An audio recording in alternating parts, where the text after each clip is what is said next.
Question number 1. Tell us a bit about yourself. Are you currently working?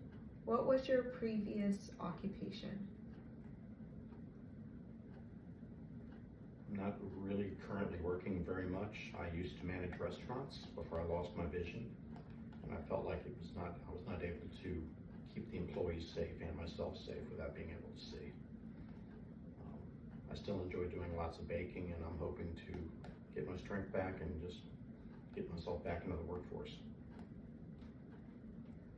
Question number 2. What can you tell us about your vision? Describe residual vision, if any, the current prognosis. Talk about how your vision has affected your daily life, etc. Well, I'm blind from complications of diabetes. I'm type 2 diabetic. I'm totally blind in my left eye. My vision in my right eye is pretty garbled. I kind of look through a periscope when I'm seeing or what I do see. I'm kind of shabby on colors, so I'll get along well with the dog with that. I'm sorry.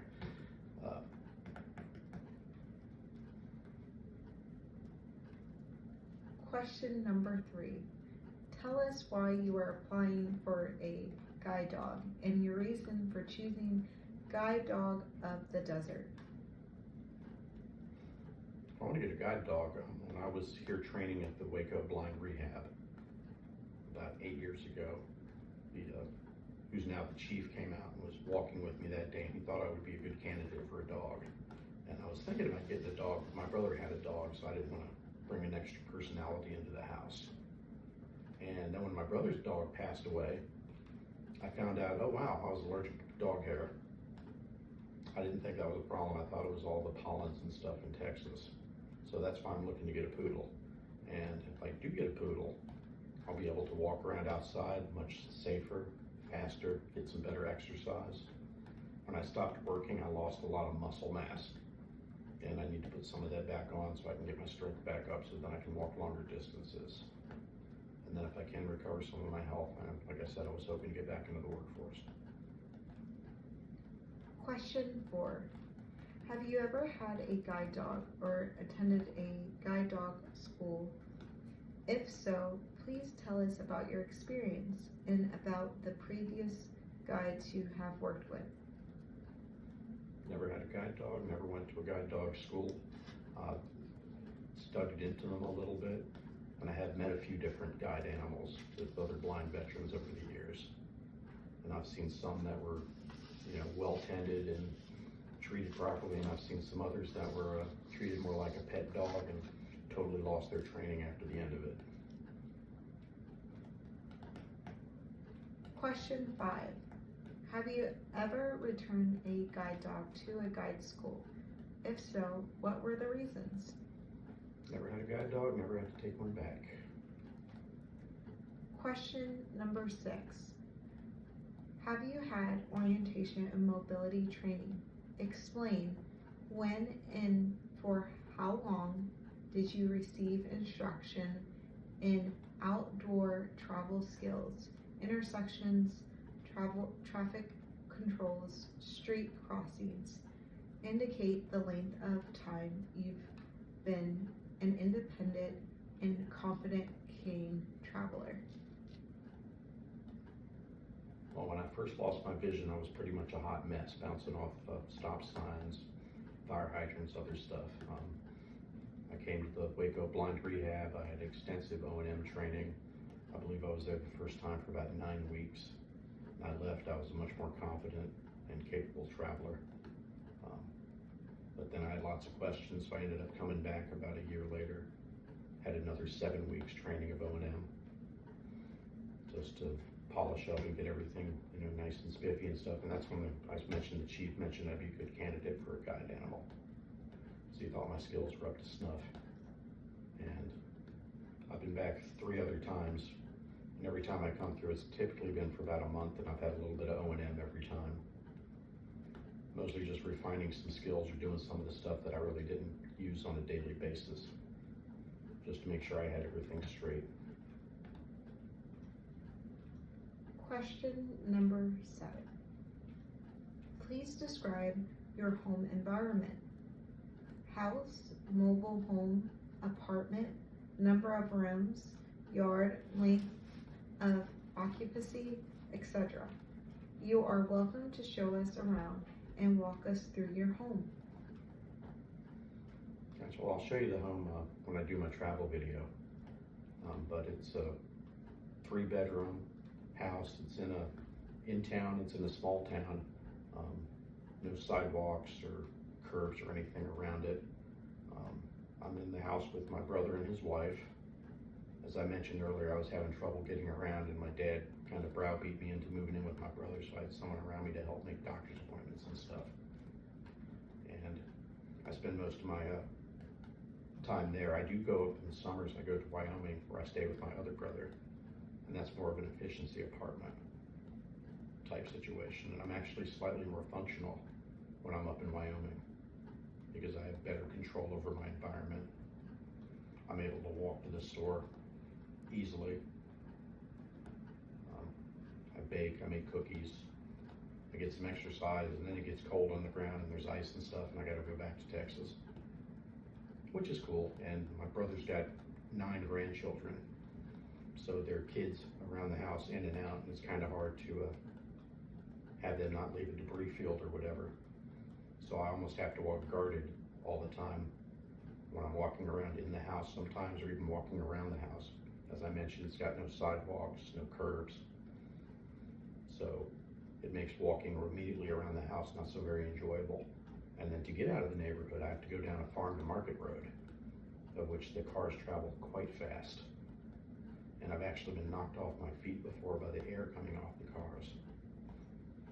So with this guide animal, or with a dog, someone driving, if I'm just navigating, I can cut on the other side of the ditch and walk 3 yards, and I can bypass that obstacle. And then once I get past that, it's only like 50 yards. I'm back on the streets, sidewalks. I can cut off the main road if I want. The traffic is extremely light. It's quite easy for walking and quite enjoyable to do that. Or sometimes when my brother takes my youngest to the park, I'll go with them, and then they've got walking trails there, and I'll walk on the trails. The church is really close to the house. I was walking there quite a bit, baking banana breads and stuff and giving it to the church so they can give it to people when they do home visits. But now they do a charter school out of the church, and they don't really like people around the school so much during the week.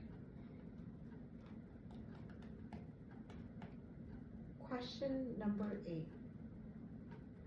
Where do you intend to relieve your dog? Well, my brother's got a pretty good sized yard. 3 sides of it are currently fenced. I can get a fence across the back easily enough. It's got a little bit of wood line, so he'll have the whole yard for taking care of his business or whatever area of the yard. And then I figure I can carry a bag with me in case he has to go potty wherever else he is, and just pick it up as I need. Question number 9. Are there any other pets in the home? If so, please describe. Nope, no other pets. The youngest grandchild is pushing really hard to get a puppy, but we've been resisting doing that because my brother wants to make sure that it's going to be a good environment for a guide animal and not have to have various personalities and dogs and stuff. Question number 10. Who else lives in your home? Do they understand that unlike a pet, your guide dog is a working guide, and that you, as the handler, are responsible for the physical care and maintenance of the guide dog's specialized training? I would have to say yes. My brothers, they either stay with one brother or the other, whether I'm in Wyoming or I'm back in Texas. My brother's wife's around. Her oldest daughter is often around, and that's the mother of 6 of the grandchildren. They typically stay with the other grandparents most of the time, but they're around on the weekends. And most of them are cognizant of if I have a guide animal and what it's about, and that it's not a pet so much. The 6-year-old maybe not quite so much, but I'll just have to teach him. and the youngest is 1. Question number 11. Describe the types of areas where your dog will be working. Residential, small or large business districts, mall, rural travel, etc. Gotcha, mostly small town travel, around neighborhoods. Maybe going a little bit rural. As I get my strength back and stuff, I would be interested in doing some other hiking trails and stuff. I live right on the edge of the hill country. Here in Texas, there's pretty nice hills and some sceneries and pretty nice park areas and stuff around me. So I'd like to do that. Up in Wyoming, I'd like to be able to venture out into the wilds a little bit more too, once I'm comfortable traveling or just able to travel at a better speed and get out and about.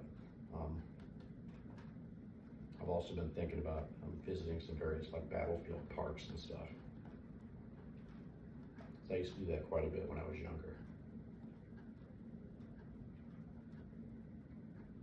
Question number 12. Do you volunteer or work at a location outside of the home?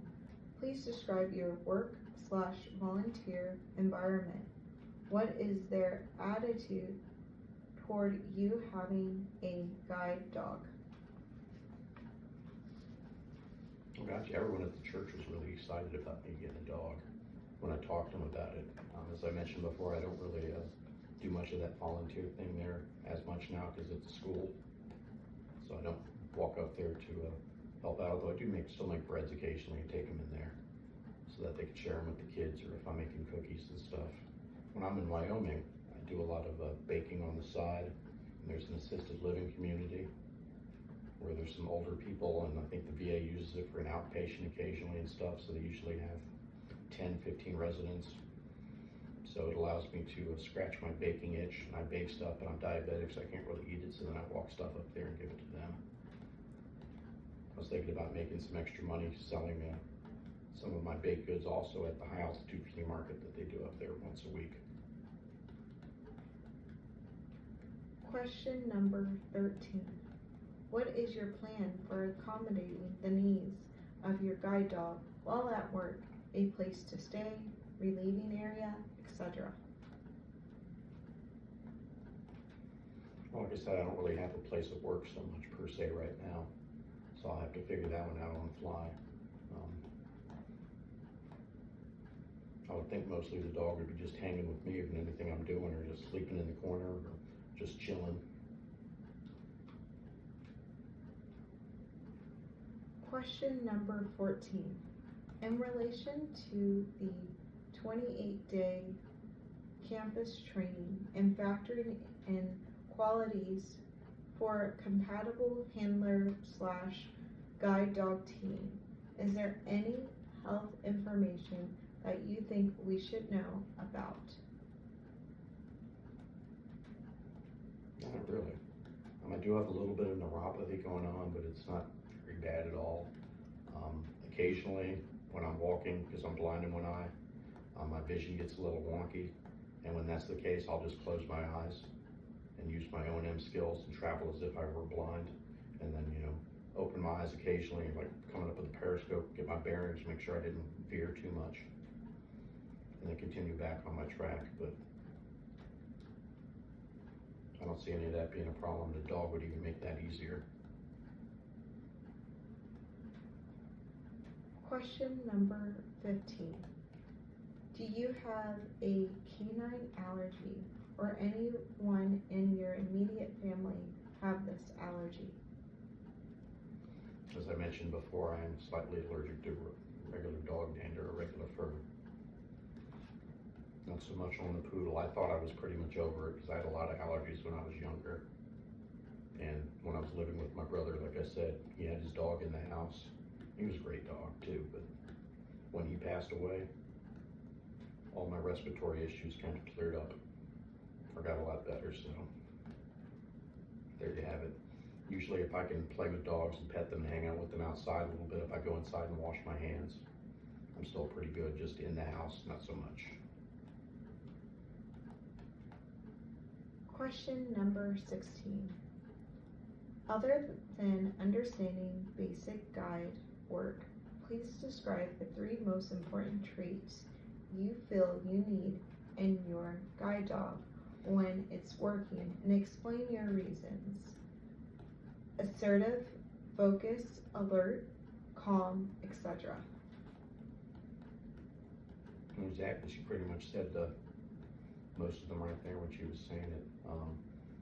Calm is basically I will feed off what the dog's doing, so if the dog stays calm, that will help keep me calm. If the dog's attentive, he can travel with me and just keep me safe. He's just staying on the job, doing his thing, and see, which one did I not say? I'm sorry, I think attentive. Just to keep me safe and do his thing. Question number 17. When your guide dog is not working, what personality traits would you like to see in your guide dog, and explain why? Affectionate, attentive, playful, friendly, etc. And once again, I would also like a calmer dog. If for no other reason, I can go sit out on the back porch and listen to a book, and he can go chill with me. And then if he wants to go run around in the yard, he can run around in the backyard. Good with kids, so somewhat friendly would be good. So when I have him out of harness, then he can play with the 6-year-old perhaps in the backyard. And then I can let him know, when the dog's in harness, he's not a play dog, and when he's working and or not. Did I say 3? I don't think I did.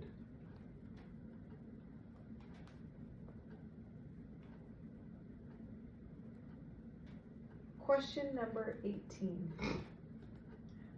Are you willing to accept the guide dog that the experienced professionals at Guide Dogs of the Desert Training Department select as the most compatible for you? Of course, you guys are the experts. I would have to go with whatever opinion you guys have is best, and that's why you got me answering all these questions and stuff, so you make sure it's a good dog for me and it's a good fit. And I really like the idea of going out to the facility and getting to meet the dog and see if we do get along and see if there are any personality clashes or whatever, because I know that happens sometimes. Although I've never really had a problem with any animal.